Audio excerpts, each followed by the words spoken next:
Cerita kali ini masih melanjutkan cerita yang kemarin yang berjudul Rela Tumbalkan Rumah Tangga Demi Harta Gaib, di mana cerita ini ditulis oleh Tina Astuti Alkafari. Dan bagi kalian yang ingin membacanya secara langsung bisa kunjungi link yang ada di deskripsi. Dan ini dia kelanjutan ceritanya.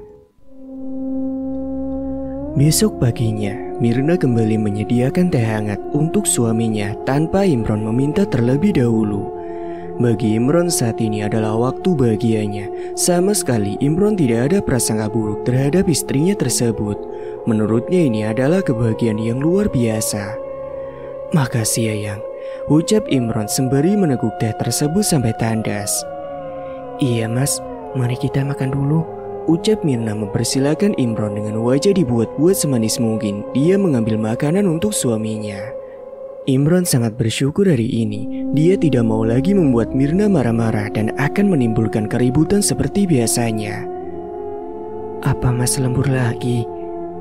"Tidak tahu Dek, nanti Mas kabarin kalau ada lembur mendadak." Singkatnya, selepas seperginya Imron untuk bekerja, Mirna bersiap membuka warungnya. Sedari tadi dua karyawannya tengah asik memasak sambil berbincang karena melihat keromantisan Mirna dengan Imron. "Ayo cepat fokus kerja," tegur si Mirna. "Mbak Mirna beruntung sekali sih mendapatkan suami begitu, ramah dan ganteng lagi," puji salah satu karyawannya. "Iya benar, pekerja keras pula," timpal yang satunya.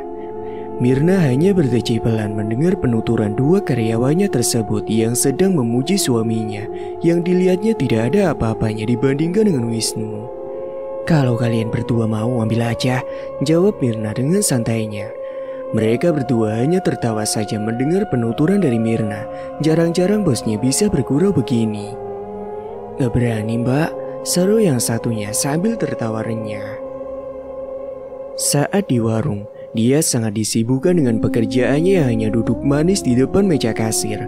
Mirna memperhatikan warung Bu Sari yang tidak terlalu ramai seperti biasa.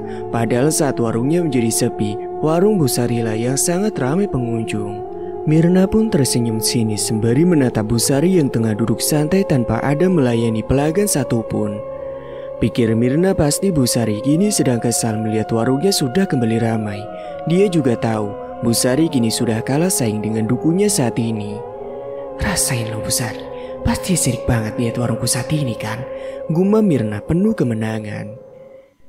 Dari seberang jalan terlihat Iwan menuju warung Mirna. Tapi kali ini wajah Iwan seperti biasa saja, malahan terlihat lebih lemes. Mirna yang melihat Iwan begitu tanpa segan dia langsung menghampiri dan bertanya keadaan. Bagi Mirna, Iwan adalah teman pendengar setianya. Tidak sungkan dia menanyakan hal-hal tersebut kepada si Iwan. "Kamu kenapa Wan? Mukanya kok ketekuk gitu?" "Gak tahu nih." Mirna pun terkekeh mendengar jawaban dari Iwan karena tidak pernah seperti biasanya Iwan kalau seperti ini. "Kamu kenapa kok seneng banget gitu deh Mirna?" tanya Iwan yang penasaran karena sejak tadi Mirna terus tertawa dan berceloteh dengan ria. "Iya Wan, aku malah seneng banget malahan. Lihat tuh," jawab Mirna sembari memberikan isyarat mata kepada Iwan untuk melihat warung Bu Sari yang sepi. "Seneng kecewa warung saingan Dek Mirna menjadi sepi," tebak Iwan. Mirna pun menganggukkan kepalanya sambil tersenyum. Bukan karena puas melihat warung Bu Sari menjadi sepi, tapi dia memang saat ini sangat bahagia atas berjalannya rencana dengan sempurna. Apalagi dia merasa sudah menuntaskan hasratnya bersama dengan Wisnu tadi malam, di mana dia sudah lama tidak terbelai oleh suaminya sendiri, yang dipikirnya tidak sedikit pun menginginkan untuk meminta nafkah batin kepada suaminya. "Di Mirna seringnya mendatangi kediaman Mbak Waro?" tanya Iwan ingin menggali info lebih dalam lagi. "Jarang juga, karena susah mencari waktu ingin pergi ke sana. Soalnya Mas Imron marah-marah melarang keras kalau aku pergi ke rumah Mbak Waro." "Oh begitu, ada apa di Mirna kemarin jadi pergi ke rumah Mbak Waro?" tanya Iwan menatap wajah Mirna dengan lekat.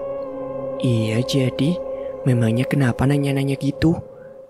"Ya tidak apa-apa sih, cuma nanya," jawab Iman segera membayar makannya lalu beranjak dari warung si Mirna. Mirna menduga Iwan menanyakan perihal begitu hanya ikut penasaran dengan Wisnu. Karena kemarin sebelum dia pergi ke kediaman Bawaro, Iwan banyak bertanya tentang Wisnu. Bahkan Iwan tampak terkejut dengan adanya Wisnu yang tinggal di sana. Singkatnya, hari pun semakin sore. Warung yang sudah tutup dan hanya meninggalkan 2 karyawannya yang sedang beberes. Sebelum Imron pulang dan menyiapkan teh khusus untuk suaminya tersebut, Mirna pergi sebentar ke toko sembako. Ada beberapa bahan pokok yang sudah mulai habis. "Ini daftar bahan yang harus dibeli," ucap karyawannya sambil menyerahkan selembar kertas. Mirna pun menyambut kertas tersebut lalu pergi ke toko sembako. Saat sudah sampai dan sedang asik berbincang dengan penjaga toko, tiba-tiba Bu Sari datang sembari tersenyum ke arah Mirna. "Beli gulanya sekilo dan tehnya 1 kotak," ucap Bu Sari berdiri bersebelahan dengan Mirna. Setelah pesanan Bu Sari ditotalkan, Bu Sari langsung pergi begitu saja dan Mirna pun juga ikut beranjak pergi. "Bu Sari, tunggu," panggil Mirna dari belakang. "Ada apa Mbak Mirna?" tanya Bu Sari dengan senyum ramahnya. "Kenapa warung Bu Sari menjadi sepi?" tanya Mirna tersenyum sinis menatap wajah Bu Sari. Bu Sari hanya tersenyum sambil berkata, "Mungkin belum rezeki Mbak." "Halah Bu Sari, bilang aja dukun Bu Sari kalah hebat," ucap Mirna menyunggingkan sudut bibirnya. "Maksud Mbak Mirna apa ya?" tanya Bu Sari dengan bingung. "Bu Sari kan yang membuat warung saya menjadi sepi beberapa bulan terakhir ini. Dan ternyata Bu Sari juga kan yang menanam tali pocong di depan warung saya.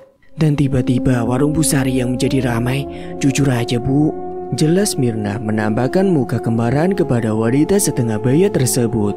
"Bahkan waktu itu ibu pernah menanyakan kenapa warung saya menjadi sepi dengan gelagat yang mencurigakan bukan?" sambung Mirna dengan intonasi yang tinggi. "Maaf Mbak, saya tidak mengerti dan tidak tahu menau tentang yang diucapkan oleh Mbak Mirna," jawab Bu Sari. "Halah bohong, rasain tuh warung Ibu Sari menjadi sepi, mungkin ini karena karma," ucap Mirna melongos pergi begitu saja. Untungnya perdebatan Mirna dan Bu Sari tidak ada yang mendengar karena suasana sangat bising dengan kendaraan yang melintas. Saat di jalan, Mirna sangat merasa puas sudah bisa menumbahkan rasa sesaknya di dada. Walaupun Bawaro belum menyebutkan siapa pemilik dari tali pocong tersebut dan juga siapa yang menanamnya. Dan sesampainya di rumah, Mirna secepatnya untuk mandi lalu membuatkan teh untuk Imron. Segera Mirna lebih dulu menyiapkan teh untuk suaminya agar Imron tidak tahu bahwa ada sesuatu yang dia berikan.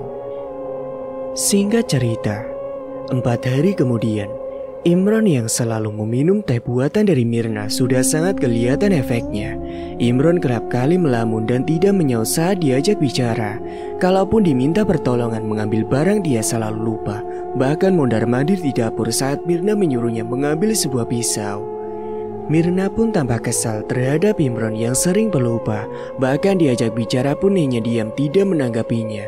Dan harus diulangi beberapa kali kalau mengajak Imron bicara.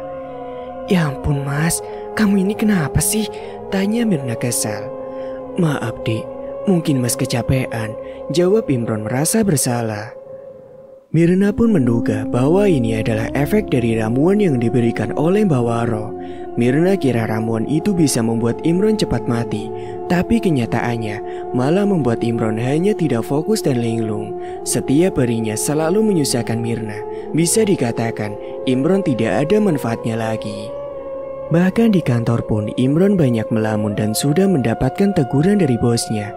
Pakaian Imron pun sangat acak-acakan saat ini, tidak serapi dan sebersih dulunya. Beberapa orang menilai bahwa Imron kini sedang banyak pikiran karena orang tahu sang istri selalu berpenampilan mewah bersosialita. Orang menduga Imron depresi akibat Mirna selalu meminta barang-barang mewah yang Imron tidak bisa memberikan di luar kemampuannya. Siang itu, Mirna sedang asik melayani pelanggan yang sedang membayar makanan. Beberapa di antara mereka yang mengenal suaminya banyak bertanya tentang Imron tersebut. "Mirna, memang kenapa suamimu itu akhir-akhir ini dia kok banyak diam? Apa Imron sakit?" "Tidak tahu juga Mas, mungkin sedang pusing aja kali," jawab Mirna dengan santai. "Jangan dibiarkan begitu Mir, lebih baik bawa berobat ke psikolog atau psikiater. Mungkin Imron ada tekanan," usul pelanggannya. "Sudah aku sarankan untuk berobat, tapi Mas Imrannya selalu menolak," Jawab Mirna berbohong. Sebenarnya dia tidak pernah ingin membawa suaminya tersebut untuk berobat. Sama sekali tidak ada niat. Mirna sengaja ia ingin membuat suaminya itu mati secara perlahan. Banyak orang menyarankan Mirna agar Imron secepatnya dibawa berobat, tapi Mirna hanya mengiyakannya begitu saja. Imron masih bekerja di kantor. Bosnya masih berbaik hati kepada si Imron, pegawainya yang selama ini rajin dan tekun tersebut. "Mirna, makanan seperti biasanya ya," ucap Imron yang berdiri di hadapan Mirna yang kini memakai baju berwarna kuning. Mirna pun mengiyakan dan dia pun kemudian mengantarkan makanan ke meja Iwan yang tengah duduk menunggu pesanannya. "Ini Wan, silakan dimakan ya." Mereka berdua pun banyak mengobrol. Sesekali Iwan menyinggung tentang Wisnu, seorang laki-laki yang didambakan oleh Mirna. Bukan hanya ingin tahu, tapi Iwan sengaja agar Mirna bisa bercerita banyak tentang laki-laki berwujud palsu itu. "Suami Mirna kenapa? Sakit ya?" "Iya Wan," jawab Mirna singkat. Malas sekali pikirnya membahas tentang suaminya. "Sakit apa Mir?" tanya Iwan. "Entahlah Wan, aku juga gak tahu. Apa ada yang mengguna-guna? Soalnya dilihat dari sakitnya, Imron bukan sembarang sakit," ucap Iwan sengaja ingin tahu apa yang sebenarnya terjadi pada Imron. Iwan menduga memang sedang ada seseorang yang sedang mengguna-guna dirinya. Mirna tampak kaget dengan penuturan dari Iwan. Tebakan Iwan sangat begitu benar. Mirna diam berpikir sejenak untuk memberikan jawaban yang pas agar Iwan tidak curiga kalau suaminya diguna-guna oleh dirinya sendiri. "Apa benar begitu Wan?" tanya balik Mirna seakan pura-pura tidak tahu. "Iya Mirna, dari gelagatnya saja bisa dilihat bahwa ada seseorang yang sengaja mempermainkan si Imron," jelas Iwan sembari melahap makanannya. "Coba aja Mirna bawa suaminya ke tempat Bawaro untuk ditanyakan," usul dari Iwan. Mirna tampak gusar, tidak mungkin dia membawa Imron ke sana karena diguna-guna Imron adalah olahnya sendiri dan Bawaro. "Tidak usah lawan, Mas Imron paling tidak suka dengan Bawaro. Nanti ku bawa ke dokter aja dulu," jelas Mirna menolak usulan dari teman curhatnya tersebut. "Kalau Imron tidak mau dibawa ke sana, coba bawa ke orang pintar lain. Abang ada nih kenalan orang pintar yang lain, tidak kalah hebat dengan Bawaro," ucap Iwan sengaja ingin menyinggung. "Oh begitu, nanti aja Dewan. Ntar aku coba ajak dulu Mas Imronnya." Iwan pun mengangguk-anggukkan kepalanya. Sebetulnya Iwan sangat curiga dengan Mirna. Kalau ternyata Mirna lah yang meminta kepada Mbak Waro agar Imron diguna-guna. Dia memang tahu kalau Mirna ingin bercerai dengan Imron, tapi dia tidak punya alasan. Walaupun anak adalah alasannya, tapi Imron selalu menolak kalau alasannya itu terlalu kecil. Sore itu sepulangnya Imron dari tempat bekerja, Mirna kembali menyuguhkan teh hangat, tapi kali ini bubuknya hanya sedikit dan sudah hampir habis. Mirna tidak tahu nantinya kalau dia tidak lagi memberikan teh yang sudah dimasukkan bubuk tersebut, apakah Imron kembali seperti semula atau seterusnya begini-begini saja. Mungkin ini harus dipertanyakan kembali kepada dukun yang sudah memberikan bubuk tersebut. Sekalian Mirna juga sudah sangat merindu dengan kekasih misteriusnya tersebut. "Mas, gimana kerjanya hari ini?" tanya Mirna. Sedangkan yang ditanya hanya nyelonong masuk ke dalam rumah. Sama sekali tidak menyaut, memberikan senyum ataupun pelukan seperti biasa pun sama sekali pun tidak pernah. "Mas tunggu," panggil Mirna sambil mengiringi langkah Imron sejajar. Imron diam mematung memperhatikan Mirna yang kini berada di hadapannya. Mungkin Imron berpikir kalau istrinya kini sedang memanggilnya. "Kamu memanggil Mas?" "Iya Mas, ini kubuatkan teh hangat untuk Mas," jawab Mirna menyodorkan secangkir teh hangat yang asapnya sedang mengapul. "Oh makasih ya Dek," jawab Mirna dengan ekspresi yang datar. Sudah beberapa ini senyum manis dan bersahaja itu hilang dari bibir Imron. Laki-laki yang dikenal ramah dan murah senyum sudah tidak pernah lagi begitu. Bahkan beberapa orang yang sering bertegur sapa dengannya sangat merasa aneh. Akhirnya banyak yang mempertanyakan apakah Imron sedang sakit dan tidak sedikit orang yang mengusulkannya pergi ke psikolog ataupun psikiater. "Gimana Mas tadi kerjanya? Mas, gimana tadi kerjanya?" tanya Mirna berulang kali hingga membuat Mirna menjadi kesal. "Baik kok Dik." "Apa sudah gajian Mas?" "Belum." Mas nanti biar cicilan rumah sama mobil ya, ucap Mirna mengingatkan si Imron. Iya. 2 hari lagi loh mas, jangan sampai lupa. Iya. Mirna sedikit takut atas ulahnya sendiri. Bukan takut kalau suaminya akan gila atau bahkan meninggal dunia. Tapi dia takut kalau suaminya tidak fokus bekerja, bisa-bisa Imron akan diberhentikan oleh bosnya. Lalu akan kebingungan sendiri mencari uang, sedangkan kreditan masih sangat banyak. Meskipun warungnya selalu ramai, tapi bisa dipastikan tidak akan bisa mencukupinya. Uang simpanan Imron pun sudah dia ambil untuk dibelanjakan, dan kini hanya tersisa sedikit. Mirna pun tampak sangat terbebani. Dia bingung kalau nantinya dia tidak bisa membayar, maka mobil dan rumahnya bisa ditarik begitu saja. Di pikiran Mirna saat ini, dia ingin secepatnya mengakhiri rumah tangga dengan Imron. Mungkin itu akan nantinya bisa membuatnya lebih kaya bebas dari cicilan. Mas, aku sore ini mau izin pergi ya, ucap Mirna saat Imron duduk di tepi ranjang sembari menatap keluar jendela. Iya, jawab singkat Imron, seperti tidak menanggapinya seperti saat dirinya sehat yang kebiasaannya selalu banyak bertanya. Itu kalau kamu mau makan, ada tuh sisa makanan saat di warung, tadi kuletakkan di dapur, kamu bisa ambil sendiri kan? Ucap Mirna sambil bersiap-siap untuk pergi. Imron hanya diam, lalu kembali Mirna mengulangi ucapannya sampai Imron benar-benar meresponnya. Mas, kamu dengar kan? Ngerti tidak maksudku? Tanya Mirna memastikan. Iya, mas dengar kok, jawab Imron singkat. Mirna pun mendengus kasar, dia merasa sangat capek dengan tinggal dari Imron. Saat Imron linglung begini pun suaminya itu masih saja tidak mau menceraikannya. Padahal Imron sudah lumayan parah. Cepat sana mas, kamu makan ke dapur. Kita makan berdua aja ya dek. Tidak mas, aku mau pergi sekarang. Loh kok kamu mau pergi? Jawab Imron heran. Iya kan tadi aku udah minta izin sama kamu sebelumnya. Baru saja tadi bilang. Oh iya? Mirna pun mengembuskan napas kasar. Lagi-lagi suaminya itu lupa sendiri akan ucapannya barusan. Kalau Mas Imron tidak nyambung begini, lama-lama aku capek mas, pusing. Lebih baik kita pisah aja mas, ucap Mirna dengan lantang. Imron yang mendengar kata pisah sangat terkejut. Bahkan dia memohon kepada Mirna agar jangan sampai berpisah. Walaupun Imron sudah pelupa dan linglung, tapi dia masih ingat akan rumah tangganya dengan Mirna dan ingin terus mempertahankannya. Jangan dek, mas tidak mau berpisah dengan kamu. Mas sangat sayang kamu dek, ucap Imron sembari memegang tangan Mirna. Makanya kalau aku ngomong itu didengar, ucap Mirna yang dibalas Imron dengan anggukan kepalanya. Ya udah, aku mau pergi sekarang, sambung Mirna setelah siap berpoles secantik mungkin.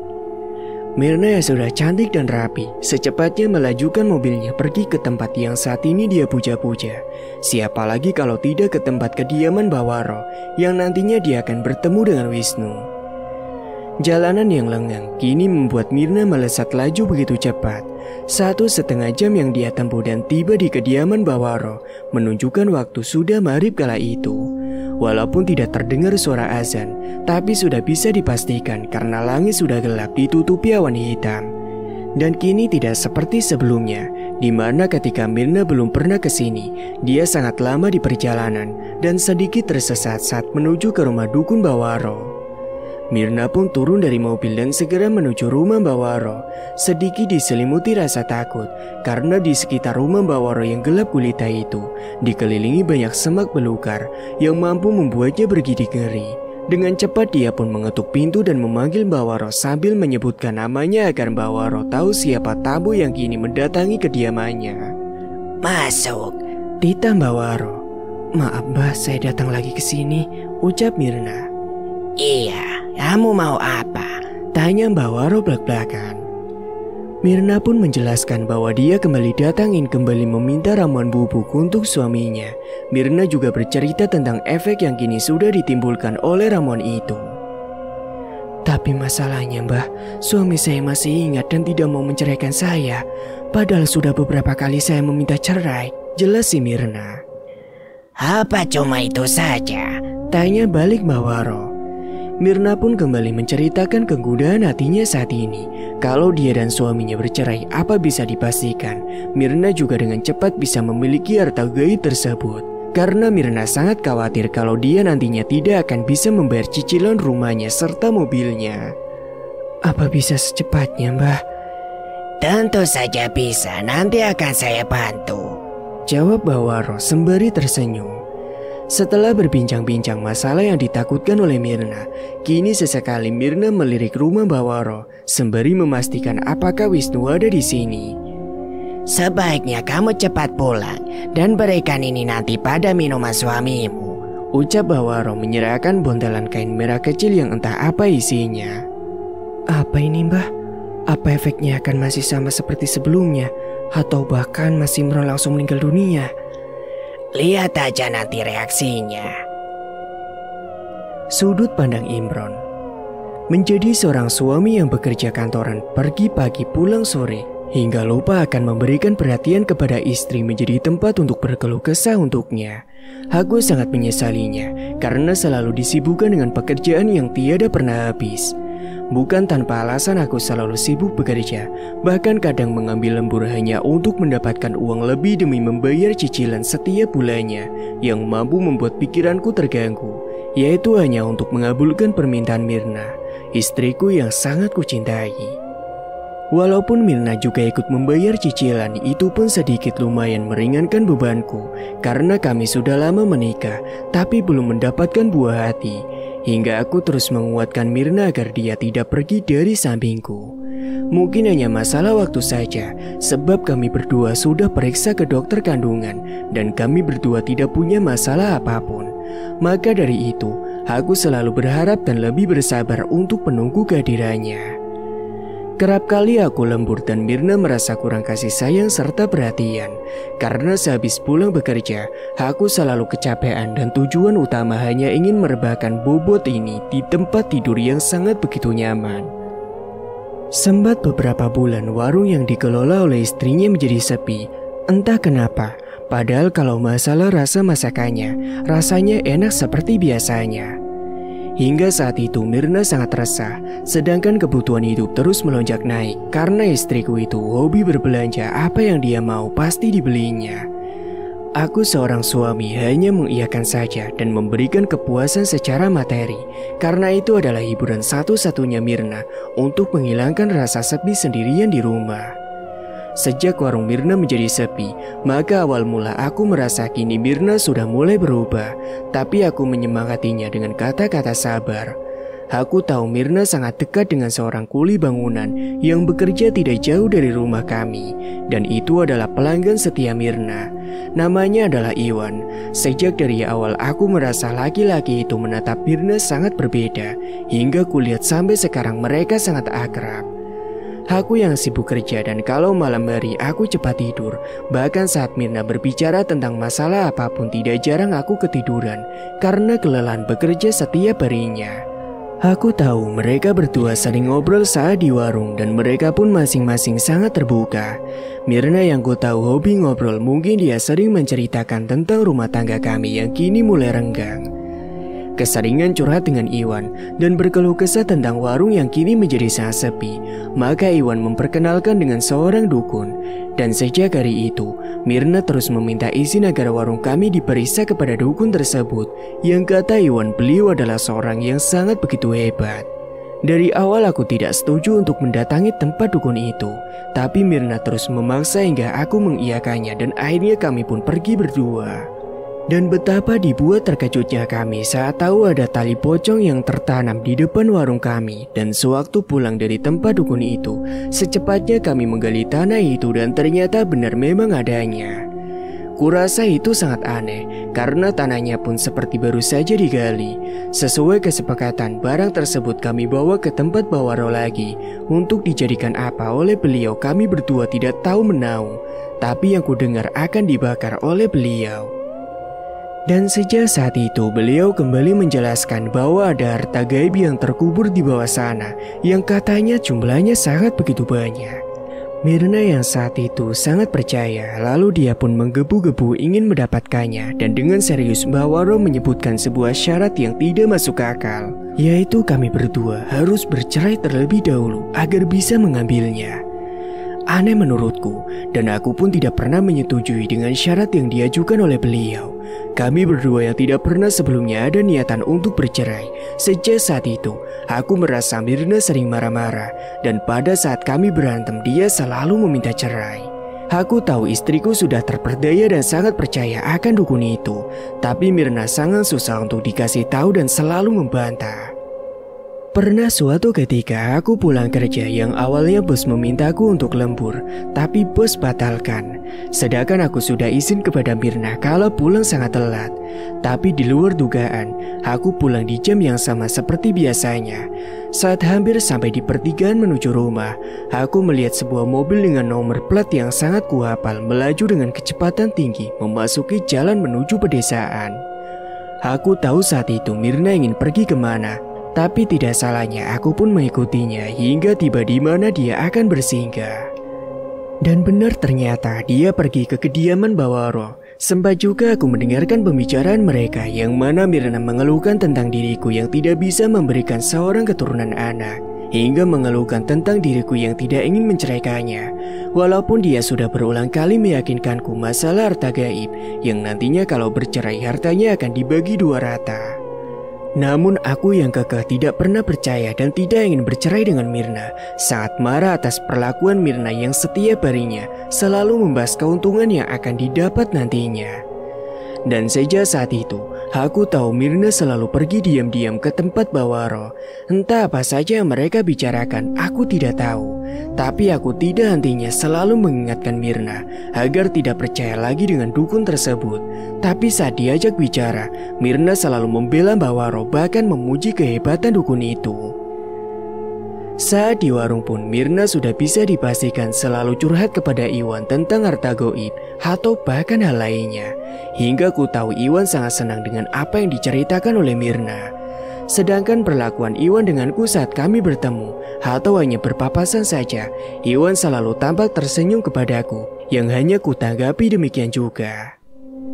Seutas tali pocong itu kami berikan kepada Mbak Waro, tapi tetap saja Mirna masih mengeluhkan tentang kondisi warung kami yang masih saja sepi dan pada akhirnya dia pun kembali meminta penglarisan kepada Mbak Waro. Setelah adanya minyak itu tidak ada bedanya dengan warung yang masih sepi, tapi kulihat Mirna tidak hentinya terus berusaha hingga saat ini warung pun kembali ramai. Tapi aku percaya bukan karena sebab adanya minyak penglaris, tapi karena memang sudah rezekinya saja. Pernah suatu ketika aku melihat minyak penglaris itu tergeletak di dalam meja kasir, maka aku berinisiatif untuk membuangnya dan kubuang ke tempat pembuangan sampah di pinggir jalan tanpa sepengetahuan Mirna. Dengan sigap Mirna pun menanyakan langsung kepadaku, karena mungkin akulah orang yang patut untuk dicurigai, tapi aku sangat puas telah membuangnya.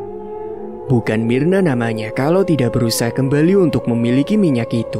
Dan hari itu adalah pertengkaran hebat kami karena Mirna kembali mendatangi kediaman Bawaro hanya untuk meminta minyak itu.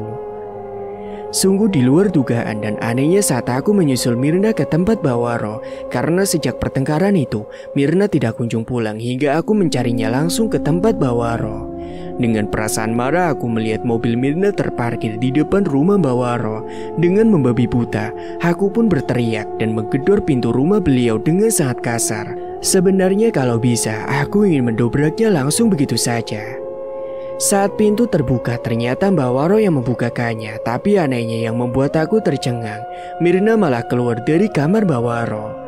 Dengan rasa dada yang bergemuruh, secepatnya Mirna kuajak langsung pulang, dan Mirna pun kembali masuk untuk mengambil tas yang berada di dalam kamar tersebut.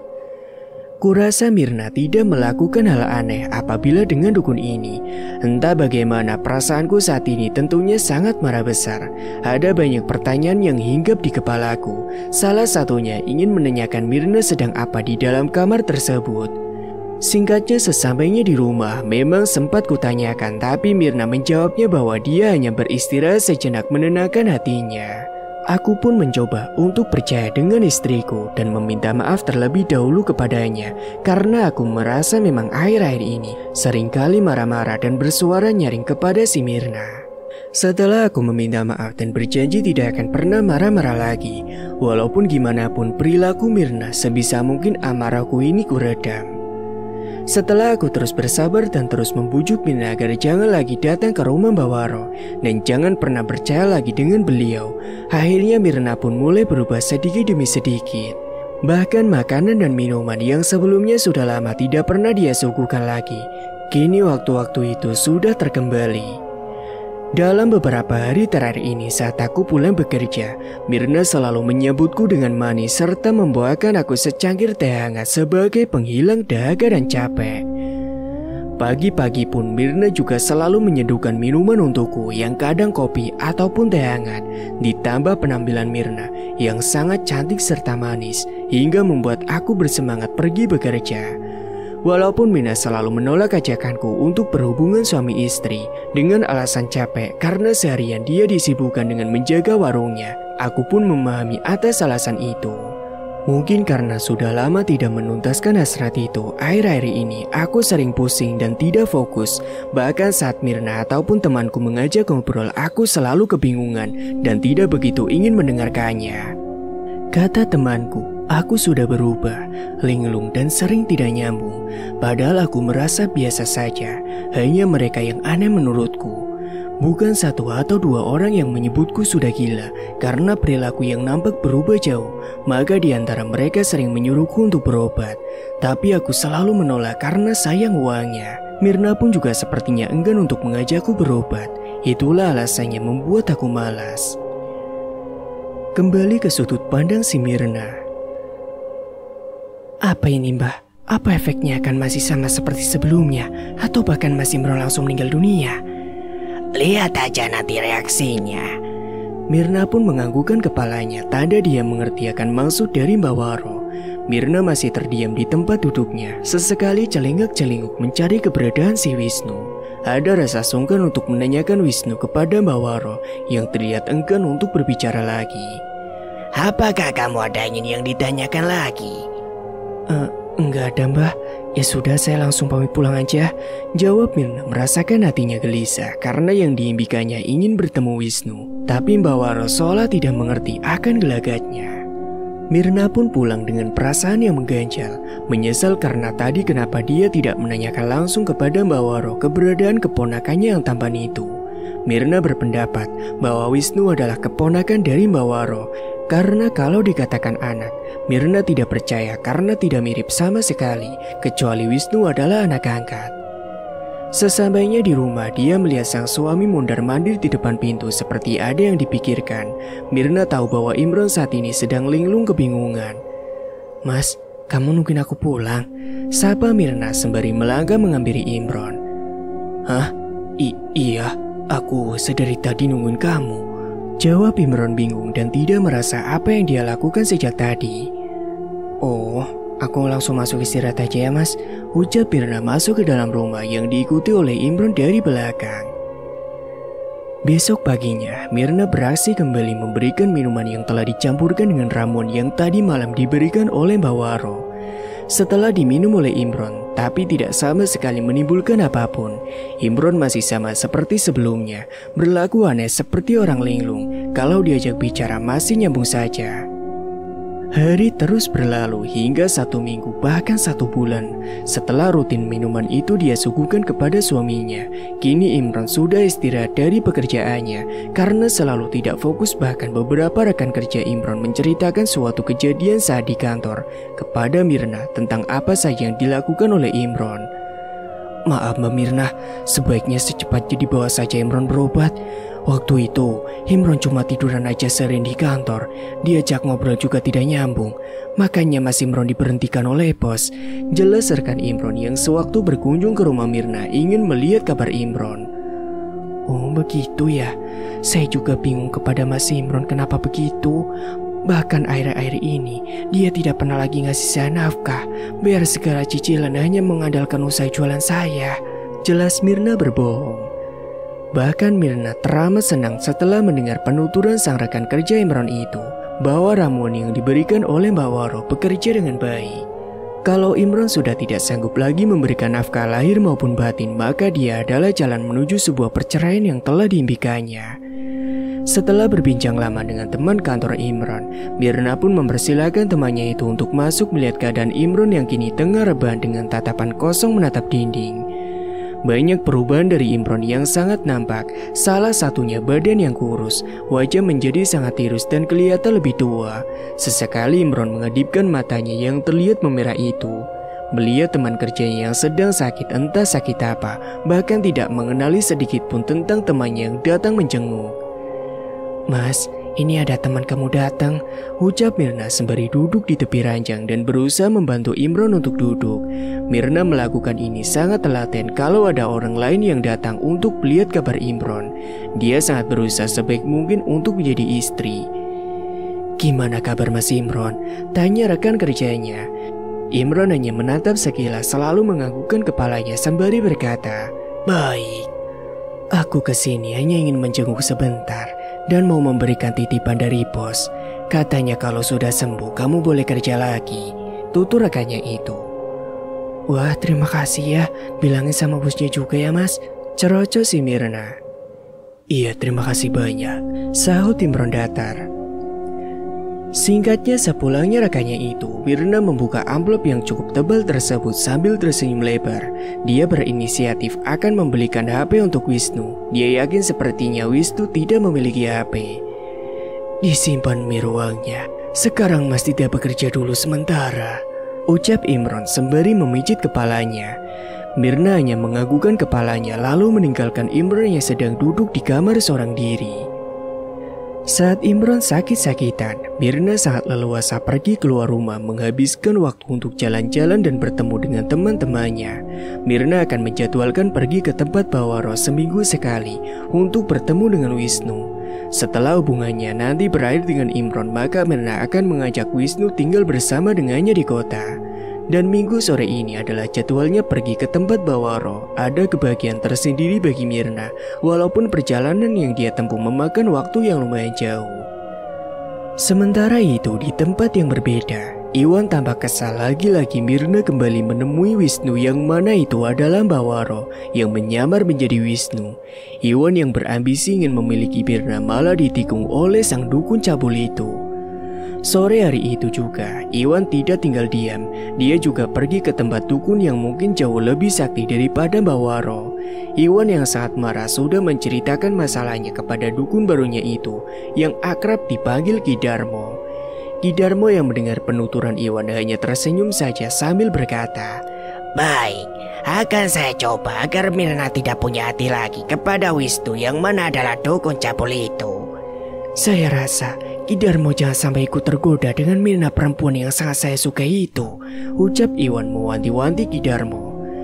Rempah-rempah yang diminta oleh Ki Darmo sudah Iwan siapkan jauh-jauh hari, termasuk rambut milik Mirna. Entah bagaimana Ki Darmo merebut Mirna dari Bawaro yang juga tidak kalah sakti. Yang pasti mereka berdua nantinya akan berperang ilmu. Iwan yang memperhatikan Ki Darmo membaca mantra-mantra dan membakar kemenyan serta menyalakan dupa, terus berkomat kabit dan sesekali menyiramkan air ke dalam sebuah wadah yang mana keluar asap yang mengepul. Iwan menelan salivanya berharap Mirna sadar dan melihat siapa Wisnu yang sebenarnya. Jam menunjukkan pukul 8 malam. Iwan tahu saat ini Mirna sedang berada di kediaman Bawaro, yang mana kedua kemungkinan ia berbincang dengan Bawaro atau dia sedang melakukan pergulatan dengan Wisnu. Iwan tersenyum sinis. Dia tidak bisa menahan senyumnya kalau Wisnu yang saat ini bersama dengan Mirna tiba-tiba berubah menjadi Bawaro yang menyeramkan. Tidak bisa dibayangkan bagi Iwan, entah dibutakan dengan cinta atau dia terlampau sakit hati kepada Mirna yang sering berbicara kasar kepada Iwan, yang mengatakan kalau tukang kuli bangunan macam Iwan tidak selevel dengannya. Sementara itu, di kediaman Bawaro, saat ini Mirna tidak sabar menunggu kedatangan Wisnu untuk menghampirinya yang kini sudah merasakan membludaknya rasa rindu. Wisnu datang dengan wajah yang sedikit memerah, sangat membuat Mirna merasa cemas. Entah kenapa tiba-tiba wajah Wisnu merah seperti sehabis ditampar. "Ada apa dengan wajahmu?" "Tadi wajahku hanya kepanasan saja," jawab si Wisnu. Wisnu bukan hanya kepanasan di bagian wajah, tapi di sekujur tubuhnya dia merasakan hal yang sama. Wisnu tahu betul ini menandakan bahwa ada seseorang di balik semua ini yang sengaja memperbuatnya. Saat ini tidak tepat karena ada Myrna di sampingnya dengan wangi sedari tadi sudah tercium sehingga membangkitkan hasrat lelaki-lelaki siapapun. Kamu sedang sakit? Wisnu mengangguk kecil, dia tidak dapat bersuara lagi. Rasa panas yang dia rasa sudah menjalar kemana-mana. Wisnu mempersilahkan Myrna saja, karena kalau Myrna sudah berada di tempatnya, dia tidak bisa melihat siapa orang kini membuatnya menjadi terbakar ini. Kamu pulang saja, aku lagi tidak enak badan. Maaf, bukannya aku mengusir, ucap Wisnu sembari mengelus rambut panjang milik Myrna. Sebelum Myrna pergi, dia memberikan sebuah HP baru yang saat di jalan menuju tempat Bawaro, dia sengaja membelikannya untuk Wisnu. Simpan ini, di dalamnya sudah ada nomor teleponku, ucap Myrna sebelum beranjak. Dia tidak enak saat meninggalkan Wisnu. Myrna merasa kasihan, tapi dia juga harus menuruti apa kata si Wisnu. Saat ini waktu yang tidak tepat untuk menuntaskan rasa rindunya, karena Wisnu sedang tidak enak badan. Baru saja Myrna pergi, tiba-tiba wajah Wisnu yang rupawan kini berubah menjadi Bawaro yang sangar. Beliau tampak kepanasan. Saat setelah beliau membaca mantra rahasia dan menerawang siapa orang yang kini sengaja memperbuatnya. Betapa terkejutnya Bawaro, ternyata dukun itu diminta oleh Iwan. Bawaro marah besar dan juga tersenyum sinis. Kamu sudah tahu siapa Wisnu sebenarnya, wahai anak muda. Bawaro berkata untuk Iwan yang kini telah menjadi saingannya. Bawaro tidak tinggal diam, beliau juga merapalkan mantra yang lebih dahsyat kepada dukun yang saat ini bertarung dengannya. Bawaro terus membacakan mantranya dengan mata terpejam dan sesekali memercikkan sebuah air dari tangannya.